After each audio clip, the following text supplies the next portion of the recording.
ഇരിക്കുന്നതാണ് എന്റെ മാതാശ്രീ, കൂടെയുള്ളത് എന്റെ അമ്മയുടെ സ്വന്തം അനിയത്തി. സോ ഇവരാണ് ഗ്രേസും ആൻഡ് മേഴ്സും. ഇവരുടെ സ്നേഹത്തിന് മുമ്പിൽ നമ്മളൊന്നും കാണിക്കുന്ന ഒന്നുമല്ല എന്ന് എനിക്ക് ചില സമയത്ത് തോന്നും. അത്രയ്ക്കൊരു ബോണ്ടാണ് ഇവർ തമ്മിൽ. ഈ നിൽക്കുന്ന അന്നാമയാണ് എന്റെ മേഴ്സോടെ ആദ്യത്തെ പുത്രൻ. എന്റെ വ്ലോഗ് കാണുന്നവർക്ക് ഇവളെ പറ്റി നന്നായിട്ട് അറിയാം. ഇത് പിന്നെ മേഴ്സോടെ രണ്ടാമത്തെ പുത്രൻ. അപ്പൊ നമ്മളെല്ലാവരും എന്റെ വീട്ടിലോട്ട് പോവാണ്, കാരണം നമ്മുടെ അന്നാമയിൽ നിന്ന് ഒരു കേക്ക് ഉണ്ടാക്കാൻ വേണ്ടി പോവാണ്. പിന്നെ ഇന്നത്തെ വ്ലോഗിന് ഒരു പ്രത്യേകത ഉണ്ട്, അത് നിങ്ങൾക്ക് ലാസ്റ്റ് മനസ്സിലാവും. കൊച്ചുമോനെ കണ്ടതിന്റെ സ്നേഹപ്രകടനമാണ് ഈ കാണുന്നത്. ഇതുപോലെ ഒരു വല്യപ്പനെ കിട്ടി ഞങ്ങളുടെ പിള്ളേരെയൊക്കെ ഭാഗ്യമാണ്. അങ്ങനെ ചായ കുടിച്ച് വല്യപ്പനോട് വൈബടിച്ചിരിക്കണായിരുന്നു. അതിനിടയ്ക്ക് ഞാൻ ടിവിയിൽ ഒരു പഴയ പടം വെച്ചു. എന്റെ കുട്ടിക്കാലത്ത് ഈ പടം കണ്ട് ഞാൻ പുള്ളിയുടെ ഫാൻ ആയി പോയിട്ടുണ്ട്. അതിനിടയ്ക്ക് അടുക്കളയിൽ ഭയങ്കര സൗണ്ട്. ഞാൻ നോക്കി ഒരു സൈഡിൽ ഒരാൾ കേക്ക് ഉണ്ടാക്കുന്നു, ഒരു സൈഡിൽ ഒരാൾ മീൻ വറക്കുന്നു. എന്താ കോമ്പിനേഷൻ! എന്റെ അനിയച്ചാർ കൊടുത്തുവിടാൻ വേണ്ടി അമ്മ ഇവിടെ നിന്ന് മീനച്ചാർ ഉണ്ടാക്കാൻ വേണ്ടി മീൻ വറക്കും. അപ്പുറത്തൊരുത്തി വീട്ടിൽ നിന്ന് ബോറടിച്ചുകൊണ്ട് ഇവിടെ വന്ന് കേക്ക് ഉണ്ടാക്കുന്നു. എന്താ ഇവിടെ നടക്കുന്നതെന്ന് എനിക്ക് മനസ്സിലാവുള്ളൂ. എനിക്ക് വേറെ പണിയൊന്നും ഇല്ലാത്തതുകൊണ്ട് ഞാൻ ഇവരെ വെച്ച് കണ്ടിട്ടുണ്ടാക്കും. അപ്പൊ എനിക്ക് കുറച്ച് സന്തോഷമാവും. എന്റെ മിക്ക വ്ലോഗിലും ഉണ്ടാകുന്ന രണ്ടുപേരാണ് എന്റെ അമ്മയും അന്നാമയും. ഇവർ രണ്ടുപേരും ഒരുമിച്ച് അടുക്കള കയറി കഴിഞ്ഞാൽ അന്നത്തെ ദിവസം അടുക്കള പൂരപ്പുറമാണ്. പിന്നെ പിള്ളേരായതുകൊണ്ട് എന്തെങ്കിലുമൊക്കെ ചെയ്തോട്ടെ നമ്മളും വിചാരിക്കും. ഇനി ഞാൻ നിങ്ങൾ എന്റെ ഒരു ചൈൽഡ്ഹുഡ് ഫ്രണ്ടിന്റെ വീട്ടിലേക്ക് കൊണ്ടുപോകും, കാരണം അവൻ 1.5 വർഷം കഴിഞ്ഞാണ് തിരിച്ചു വരുന്നത്. നിങ്ങൾ വിചാരിക്കും കാണുന്ന പപ്പിയായിരിക്കും എന്റെ കൂട്ടുകാരന്, പക്ഷെ അല്ല.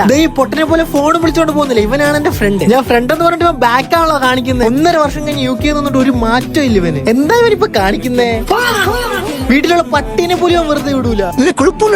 ഇവൻ ഇങ്ങനെയൊക്കെ ആണെങ്കിൽ ആളൊരു പാവമാണ്. പിന്നെ ഇവന്റെ പേര് CID ബസ്സിലെ പട്ടിയുടെ പേര് സെയിം ആണ്. അപ്പൊ ഇവന്റെ പേരെന്താന്ന് മനസ്സിലായി കാണുമല്ലോ. അർജുമോൻ വീട്ടിൽ വന്ന് എന്റെ സ്നേഹപ്രകടനമാണ് ഈ കാണുന്നത്. എന്റെ തള്ള പിന്നെ എന്റെ കൂട്ടുകാരോടൊക്കെ നല്ല കമ്പനി. അപ്പൊ നമ്മുടെ അന്നാമ്മയുടെ മാർബിൾ കേക്ക് ഓൾമോസ്റ്റ് റെഡി ആയിട്ടുണ്ട്. കേക്ക് തിന്നതിന് മുമ്പ് നമുക്ക് ഷെയിന്റെ വീട്ടിൽ വരേണ്ട വന്നു, കാരണം ഷെയിന്റെ വലിയ ഒരു വാവാ സുരേഷായി മാറി. പാമ്പിനെ കണ്ടപ്പോ തന്നെ ശരിയും വാള് വെച്ച്, കാരണം ഇവൻ ഈ വക ജന്തുവിനെ ഒന്നും ഒട്ടും ഇഷ്ടമല്ല. ഒരുത്തിനോട് പൊട്ടനെ പോലെ വെറുതെ ചിരിച്ചുകൊണ്ടിരിക്കുന്നു. അതിന്റെ കൂടെ മറ്റോനും ഒരു ചിരിക്കുന്നു. അർജുൻ നാട്ടുകാരും നമ്മൾ ഇടയ്ക്കൊന്ന് ട്രിപ്പ് പോകും. അതുപോലെ ഈ പ്രാവശ്യം ഒരു ട്രിപ്പ് വേണ്ടി പ്ലാൻ ചെയ്യുവാണ്. എത്ര പേര് വരുമെന്നൊന്നും അറിയില്ല. വരുന്നവന്മാരെ കൂടി ട്രിപ്പ് പോകുന്നത്. അങ്ങനെ അവിടെ നിന്ന് ഇറങ്ങിയപ്പോ തന്നെ വണ്ടിയിൽ പെട്രോളും നിറഞ്ഞു. ഞാൻ അവരോട് പറഞ്ഞതേ ഉള്ളൂ, ഞാൻ നമ്മുടെ പഴയ കുട്ടിക്കാലം മിസ് ചെയ്യുന്നതാണ്. ഇനി വീട്ടിൽ എത്തുന്നവരെ കുട്ടിക്കാലം മിസ് ചെയ്തുകൊണ്ട് വണ്ടി തള്ള. അപ്പൊ ശരി.